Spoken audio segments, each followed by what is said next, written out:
Hello class 11. So let us start our today's discussion on physics. So today we are going to discuss vectors. So what are vectors? As you all know, it's a physical quantity which has both magnitude and direction. It's called vector. Now why do we need vector actually? In case of one-dimensional motion, only two directions are possible. So either forward or backward. So we used to indicate these two directions with plus and minus sign.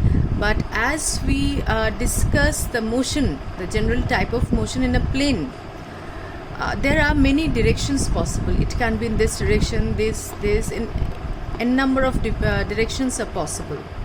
So we need to introduce the concept of a new physical quantity called vectors. Now what do you mean by vector? What is actually vector? How to define it? So as we all know that vectors are quantity. Vectors are those physical quantities which have both magnitude and direction. But in addition to this, vectors, so it has magnitude and direction. And third thing, in addition to this, vectors must obey the law of vector addition.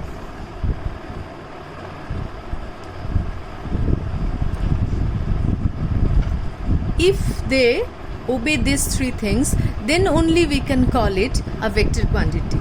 This one, I would like to clear out this thing. Suppose we talk about current, electric current. Electric current has magnitude. When we talk about a circuit connected with a battery and a resistance here, so it has a direction also.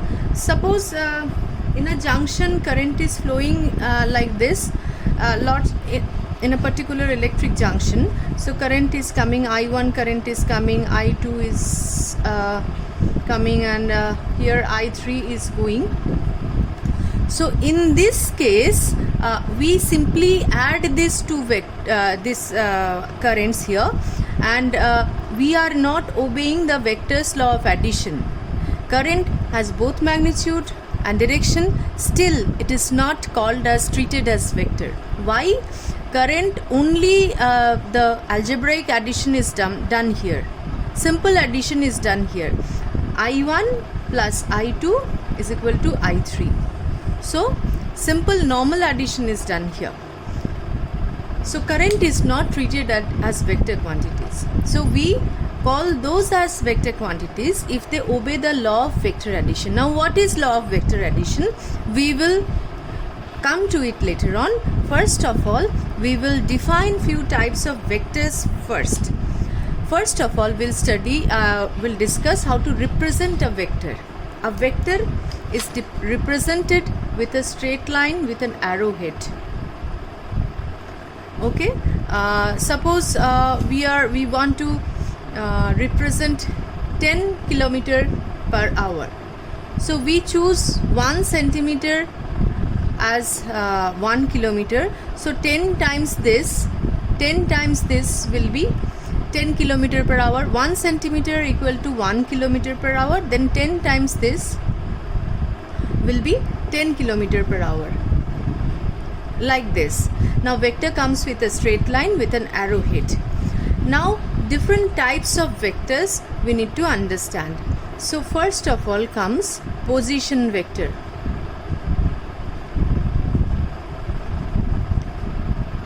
What is position vector? Suppose we want to represent the motion of a particle in xy plane. This is your x-axis, this is your y-axis. Now at a particular time, the particle is at this position. X, y is the coordinate of this position. Now position vector is given by, we can get the position vector by joining the origin with this point with an arrowhead here at the end. So this gives you the position vector of the particle at any instant. Okay, so a vector which gives the position of an object with reference to the origin of a coordinate system is called position vector. Now we will try to understand displacement vector. Instead of position vector, we'll talk about displacement vector. Second thing, we are discussing displacement vector.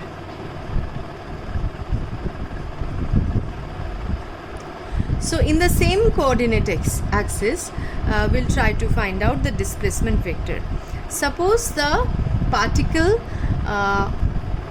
initially was at this point, this is P, and after moving certain distance it reaches Q. So what will be the displacement vector? So position vector of P is this, position vector of Q is this. With reference to the origin, we draw the position vector, and the displacement of the body particle is from P to Q, and the displacement vector is given by this straight line. So we will learn how to deal with the displacement vector and position vector using the coordinate system in the later part of this chapter. So let us now get accustomed with the different types of vectors. Some other definition, the third definition of a vector. Equal vector. When can two vectors be equal? Suppose A is a vector and B is another vector. So when can this be equal? A and B can be equal if the magnitude of A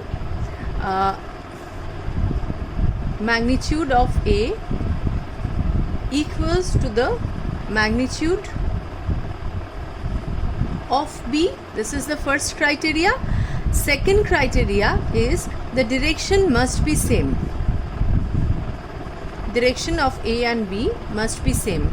Then only A and B can be treated as equal vectors. So two vectors are said to be equal if they have the same magnitude and the same vector. And make a small note here, if a vector is displaced parallel to itself, suppose you are displacing A parallel to itself with same magnitude and same direction, so then it remains equal to itself. So if you are displacing A parallel to itself, it remains equal to itself. Now fourth definition here. So we talked about equal vectors. Now fourth one is negative of a vector.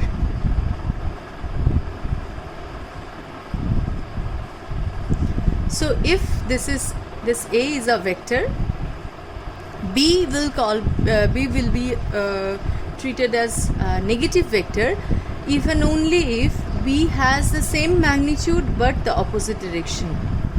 Then B is said to be negative of A. Okay, the next definition, fourth definition here is modulus of a vector.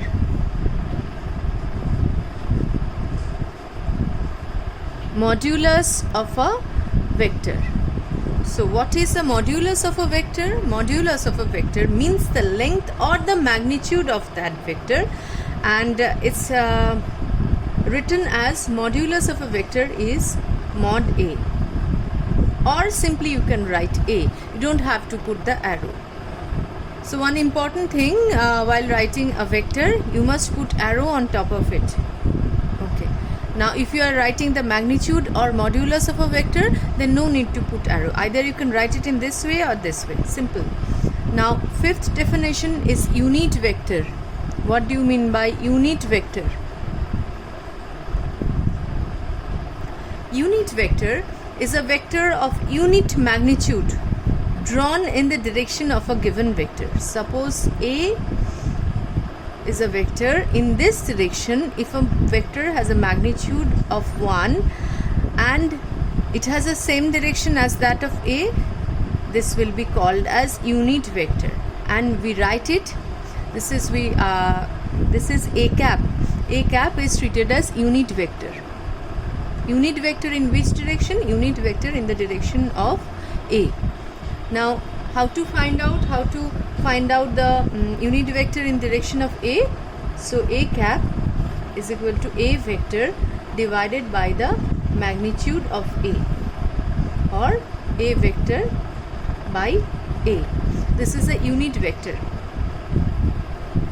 It's pronounced as A caret or A hat or A cap.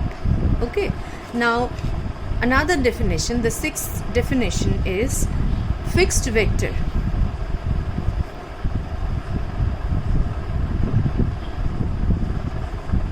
Fixed vector. What is fixed vector? A vector whose initial point is fixed is called a fixed vector or a localized vector. Like the position vector which we have discussed earlier, one point, the initial point is fixed at the origin. Now, seventh definition is free vector. What is free vector? Free vector whose initial point is not fixed is called free vector, or non-localized vector, like the velocity vector, displacement vector. They all are free vectors. Number 8 is collinear vector.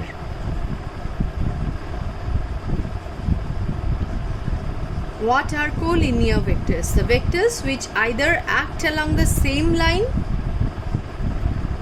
this A and B are said to be collinear vectors, or along the parallel lines, like A, this is C here, they are parallel to each other, so they are called collinear vectors. So the vectors which either act along the same line or along the parallel lines are called collinear vectors. Collinear vectors can have angle between them 0 degree. So if A and B are collinear vectors, this is called A and B are parallel to each other. In this case, the angle between them, theta, is equal to 0 degree. Now if A and B are anti-parallel to each other, if they are in opposite direction, they are called anti-parallel to each other. In this case, theta is equal to 180 degree. Okay, so they are also collinear vectors. Now coplanar vectors. Number 9 is coplanar vector. Coplanar vectors act in the same plane. Like in the plane of the board, if I draw n number of vectors A, B and A, they will be coplanar because they lie in the same plane. Now the 10th definition, number 10, is co-initial vector. Co-initial vectors, the vectors which have same initial points, like these vectors, they have the same initial points, they are called co-initial vectors. Number 11, co-terminal.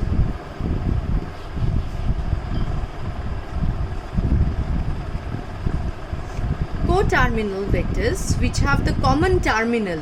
So in a vector, this is the initial point and this is the terminal point.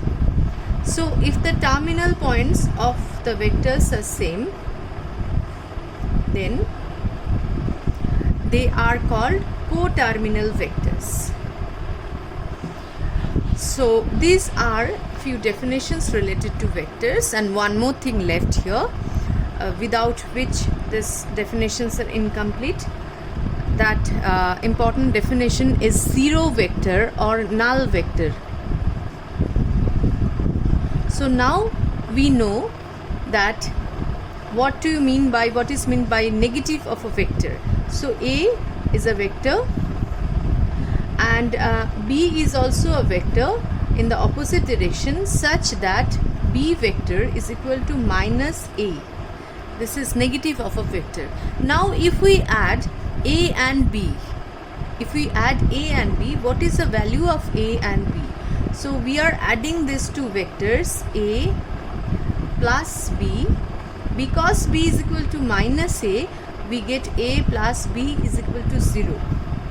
Now we denote this 0 with a vector on top of it as a vector only. So this vector is called zero vector or null vector. So why do we need a null vector? 0 is 0. We don't need to call it a vector. We need to call it a vector to show that this is coming from vector addition, or vector multiplication. This is coming from vector analysis. This 0 is coming from vector operation. That's why we need the 0 vector. Okay. Now we will try to understand the additions or compositions of vectors. First of all, we'll try to understand vector additions. Suppose we will discuss 3 methods. First of all, triangle law of vector addition. First will be triangle law of vector addition. Second one will be parallelogram law of vector addition, and third one will be polygon law of vector addition. Well, to begin with the triangle law of vector addition. So the first one will retain. So triangle law of vector addition, we have 2 vectors here, A in this direction and B in this direction. B can be here also. To add a vector using this triangle law, what we do here, we bring this initial point of this B vector at the terminal point of A. We draw the B vector, the initial point of B vector at the terminal point of A. So this is your B vector. Now A and B, we will join the initial point of A and terminal point of B. So this will be your resultant vector. R is equal to A plus B using this triangle law of vector addition. Okay. Now according to the triangle law, we can write that R, and how to write it in equation form, R is equal to A plus B. While writing a vector equation, don't forget to put the arrow on both the sides. R is equal to A plus B. Okay. Now the next one, the second law of vector addition. Second law is parallelogram law of vector addition.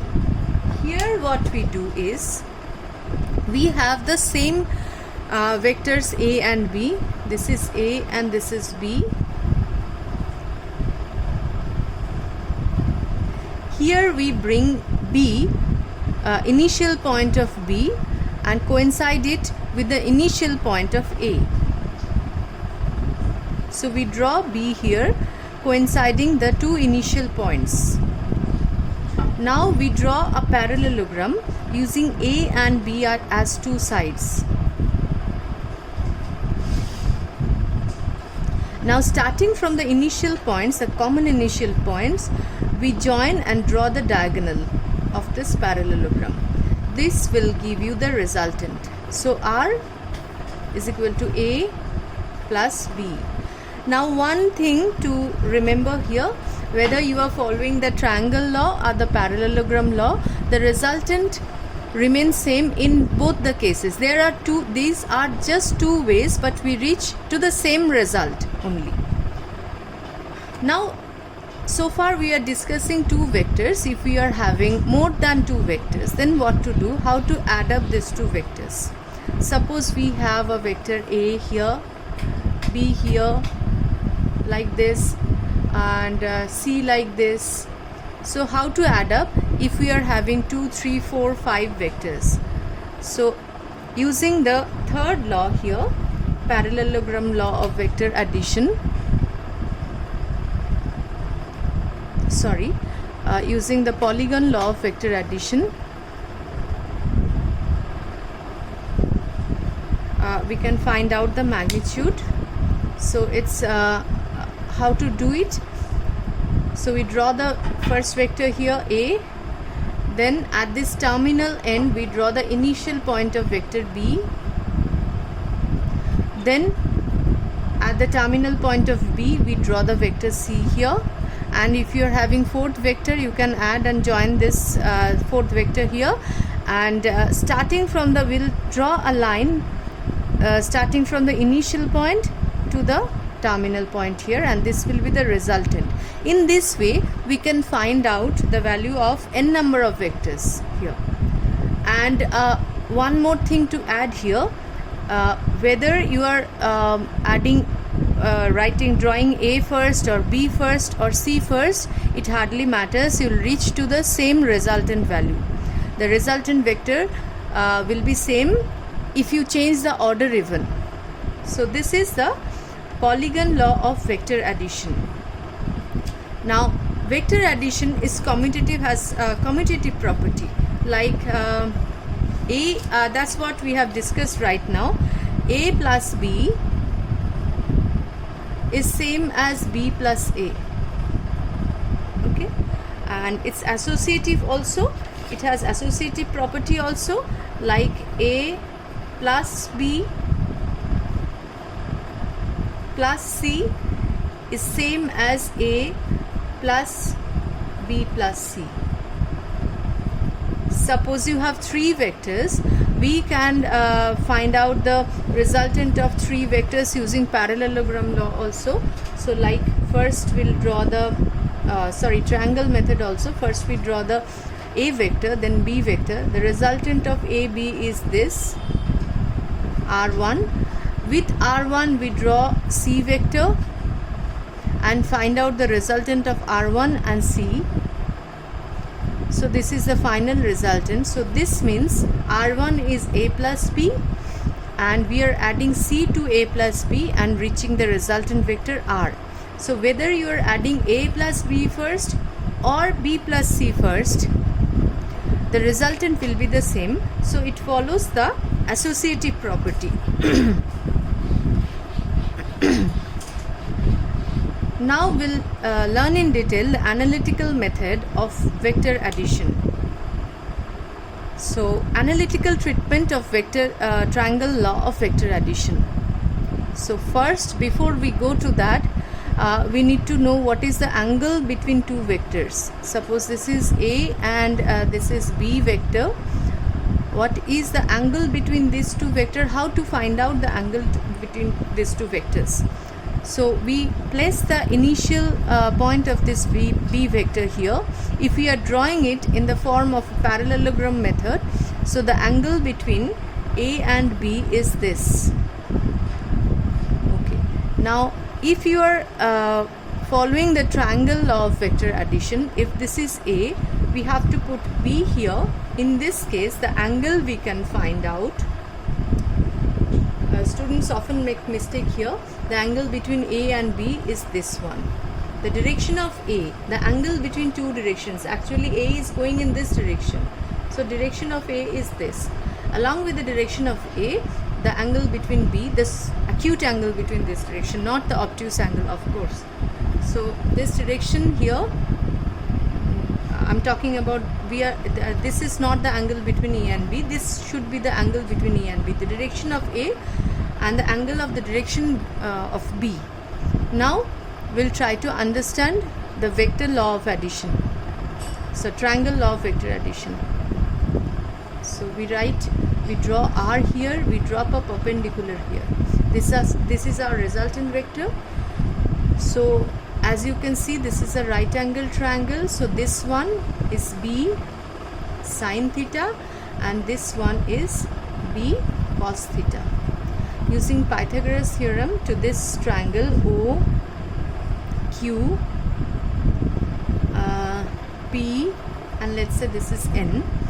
So applying Pythagoras theorem to this triangle, right angle triangle, we can write O Q square is equal to O N square plus Q N square. Here OQ is R, magnitude of OQ is R square is equal to ON here is magnitude of ON is A plus B cos theta whole square plus QN is B sin theta whole square. So we get this as a square plus b square cos square theta, plus we write this one first here, b square sin square theta, then 2ab cos theta.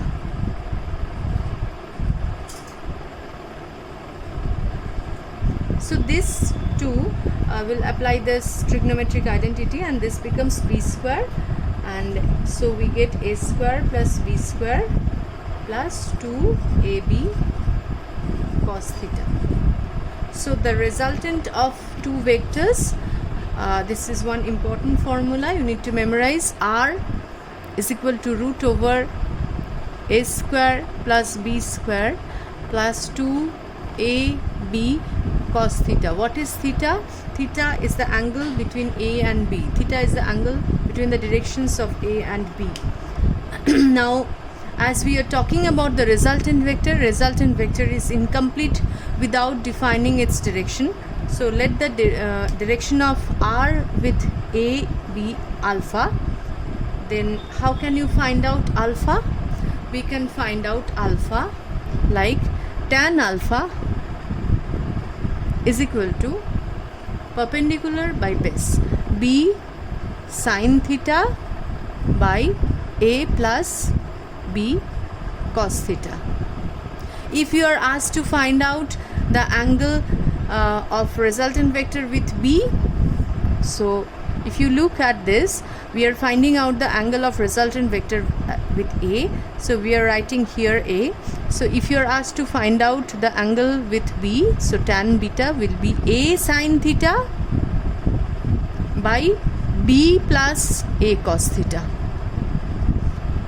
So while writing the direction of the resultant vector, you have to mention whether it is the direction with a vector or b vector. So this is the resultant of addition of two vectors. Now we are going to discuss one small thing here, multiplication of a vector by real number, and will end up today's discussion. So multiplication of a vector by a real number. Suppose a is a vector and we multiply a with a real number, let's say 2. So when we multiply 2 with a, what is the result? So if a is this, definitely 2a will have the same direction, but the magnitude will be doubled. This is 2a. So this is the result of multiplication of a vector by a real number. Now what should be the result of multiplication of a vector by a scalar? Can you give one example where vectors are multiplied with a scalar quantity? Like momentum, p is equal to m into v. Velocity is a vector quantity, momentum is a vector quantity, but mass is a scalar quantity. So in this case, velocity will be the magnitude of velocity will be doubled, but the dimension of this part will also change. When you are multiplying a scalar vector with a scalar number only, 2a, the dimension is not changing, but when you are multiplying a vector with a scalar having a dimension, so here in this case the quantity itself is changing, the dimension of the quantity is changing. So velocity, the unit also changing. So velocity is having meter per second, unit meter per second. So when it's multiplied by a scalar quantity, definitely a physical quantity, so we are getting a totally different quantity here, and it is having a totally different unit, kg meter per second. So next day we will discuss vector addition with few examples, and we'll move on to vector multiplication. So that's all for today. Please revise all these vector additions, and we'll be back tomorrow.